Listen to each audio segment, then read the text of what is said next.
ప్రతిష్టకి ఈరోజు శంకుస్థాపన చేసుకున్న సందర్భంగా వారికి మనస్ఫూర్తిగా మా ఆర్ఎన్బి శాఖ తరఫున కృతజ్ఞత తెలియజేసుకుంటూ ఒక మంచి ప్లేస్లో తెలంగాణ ప్రజలకు మంచి పరిపాలన అందించే సెక్రటేరియట్ నుంచి ఇక్కడ తెలంగాణ తల్లి విగ్రహం పెట్టడం వారి ఆలోచన విధానానికి మన ముఖ్యమంత్రి గారి ఆలోచన విధానానికి ఇది ఒక నిదర్శనం.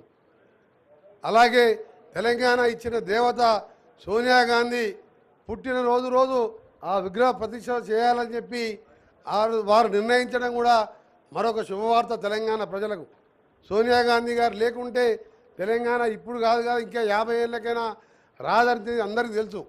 ఒక రాష్ట్రంలో పక్క రాష్ట్రంలో 25 స్థానాలు పార్లమెంట్ స్థానాలు ఉండి మొత్తం కోల్పోయి పార్టీని అయినా 6 దశాబ్దాల కోరిక నెరవేర్చిన సోనియా గాంధీ పుట్టినరోజు దాన్ని ప్రతిష్టాపన చేయాలని చెప్పి మా ముఖ్యమంత్రి గారు ఆదేశించడం, ఆ విధంగా మేము ఆర్ఎన్బి శాఖ కూడా ఏర్పాటు చేసుకొని ముందుకు పోతున్నాం.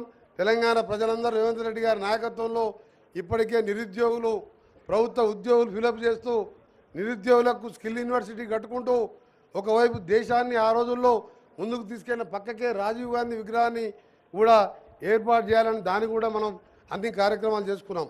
ఈ సందర్భంగా తెలంగాణ ప్రజలందరికీ కూడా మరొకసారి మా పరిపాలనని మా ముఖ్యమంత్రి గారు మీ మంత్రులం ఎమ్మెల్యేలం అందరం మీకోసం పనిచేస్తామని మరొకసారి తెలంగాణ తల్లిగా ప్రమాణం చేస్తూ మరొకసారి మీ అందరికీ కూడా మాకు పాలన అందించి 10 సంవత్సరాలలో 100 సంవత్సరాలు విధ్వంసం సృష్టిస్తే ఇవాళ 10 నెలల్లోనే రైతులను రుణవిముక్తి చేసిన మన గౌరవ ముఖ్యమంత్రి గారు నిజంగా దేశ చరిత్రలో ఎవరు లేకుండొచ్చు.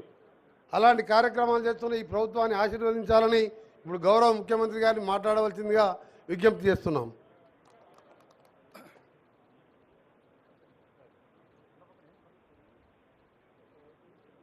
తెలంగాణ సచివాలయంలో